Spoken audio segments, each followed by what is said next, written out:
4,800 metric ton चाललं रोज, जवळजवळ 10 पट. आणि फुकट चालले पण ते करून मोदीच्या राज्यात. हा, मग हे जर याचे भरपूर हत्या व्हायचे आहेत आणि इंदिरा गांधीचं त्यावेळेस सार्वजनिकांचा वाद पण कसा झाला होता. तुम्ही म्हणजे आता तो हत्या नाही केले, त्यावेळेस पण साधून सांगितलं की याच्यावर गंभीर वडे घातले. आज पण त्याचे आपल्याला कोणत्या पक्षाची काही घेणं नाही, पण जी आपली अपेक्षा आहे ना की त्यांनी बोललं तसं, बोले तसा चालेल त्याची वंदावे पाहावं, बोले एक चालेल त्याची पाहू नाही मुख, यांचं काही मुख पाहता. बरं ह्याचे कारण आपल्या घरी ठीक आहे ना, माझ्या लेकर वाढवून कशाला तिथं मी सावध केलं पाहिजे का नाही. आता यांनी मूळ घेतलं, वेसा हातात दिली, वेसळ पण आपण बंदुकीचे दाखवर चल जाऊन दे. कालांतराने यांची हिंमत एवढी वाढली, त्यांनी लोखंड हातात दिलं. पण लोखंड देऊन नंतर कागदच दिला. कागद दिला तर याच्यावरचा जो लिगल मजकूर आहे, हा लिगल मजकूर आहे, कुठल्याही कोर्टाचा लिगल मजकूर असेल त्याच्यात कॉमा फुलस्टॉप बदलता येत नाही. बदलला तर वाक्याचा अर्थ बदलतो, निकालाचा अर्थ बदलतो. मग ह्यांनी काय केलेलं आहे, हे ज्यावेळेस सुरू झालं, मला वाटतं 1960 मध्ये स्वातंत्र्य झालं, सगळं झालं. आता जुन्या लोकांचं काय झालं, लेकीवाडी लग्नाला आल्या, आता ते सोनार वाक्सबुक्षी काय मागे लागले तोडायला, 150 रुपये तोळा, 180 रुपये तोळा. ते याच्यापेक्षा आपण काय करू, वचन पावतो बँकेत नेऊन देऊ, आपले तोडे घेऊन येऊ. 15 रुपये दिले, 5-5 ते 3 वचन पावते लगेच तोडे भेटेल. 150 रुपये नेऊन दिले की 10 तोडे भेटतील. ते घेऊन द्या, इथून कुठं 200 रुपये तोडा गेला म्हणून बँकेत गेले. आता बँकेत गेल्यानंतर तुमचे आजोबा वयस्कर होते, ते काय जाऊ शकत नव्हते. ते वडिलांना म्हणले जा बाबा एवढे घेऊन जा आणि तिथून तोडे घेऊन ये, हे केले होते ना आपल्याला नाही का, ते गेले.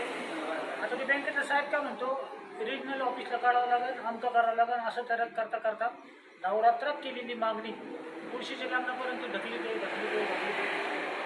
म्हातारा काठी टिकीट उठलं, म्हातारा निरक्षर होतं पण व्यवहार साक्षर होतो.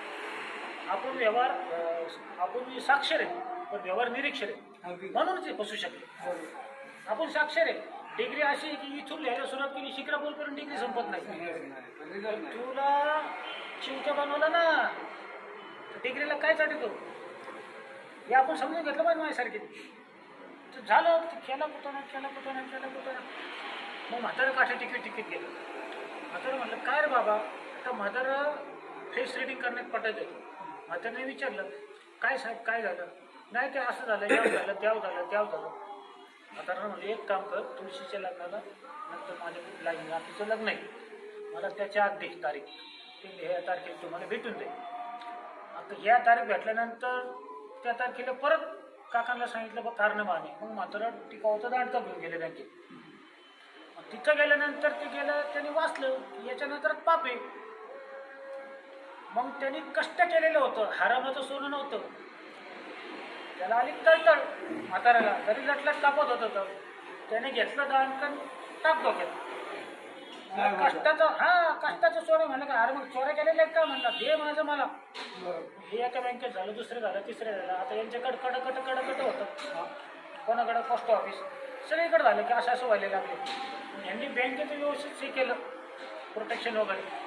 आता त्याच्या आधीची गोष्ट जर पाहता तुम्ही, बँक, पोलीस, आर्मी, नेव्ही आणि एअरफोर्स या 5 संस्था आहेत, यांना कधीही संपाचा अधिकार नव्हता.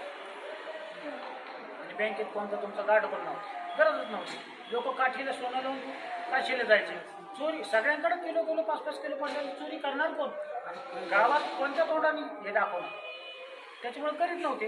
आता ही मारधाड सुरू झाल्यानंतर बँका म्हणले आम्ही आमचं चंबू बघावरून जातो, ते सरकारला तुमची कशीच झालं तिकडं नाही, इकडून येत आहे मारते, हे आम्ही घेतलं त्यांनी, चुका केल्या त्यांनी, आणि आमचं हे चाललंय. मग ते थांबा. मग बाईसाहेब काय म्हणलं त्यावेळेस, तुम्हाला आपण एक अटकल करू. काय करू, आपण बँकेचं राष्ट्रीयकरण करू. त्याने काय होईल, पहिले ती राष्ट्रीय संपत्ती होती, ठीक आहे राष्ट्रीय संपत्ती. त्याच्यानंतर आणि मग तुम्ही बँकेला तुम्हाला गार्ड दिला जाईल. मग ते गार्ड काय करेल, बँकेत येऊन जर कोणी उदार घातला तर गार्डला आम्ही परवानगी देऊ की त्याच्या पायावर गोळ्या घातल्या लगेच. मग असे करून पायावर गोळ्या घातल्या, त्याची व्यवस्थित बातमी केली की हा लय सोन्याला हाव करून राहिला नाही का, मग गेला त्याच्या पायावर गोळ्या घातल्या, काय याला एवढे हाव. मग जे त्याचे चाकूची करणार होते राजकारण्यांची बँकेची, ते त्याच्या घरी समजावं, तुला जीव प्याला आहे, सोनं प्याला आहे, हिशोबाने आपण करायचं वगैरे नाही का असं त्याला केलं शांत. आता त्याच्यानंतर ते म्हणजे दुसरा राष्ट्रीयकरणाचा विषय काय ते मी आता तुम्हाला तुम्ही असं काही केलं बँकेतून हल्ला केला तुम्ही बँकेचं समजू शकता त्याने काय होईल ते तुमच्या गावात काय नाव गावात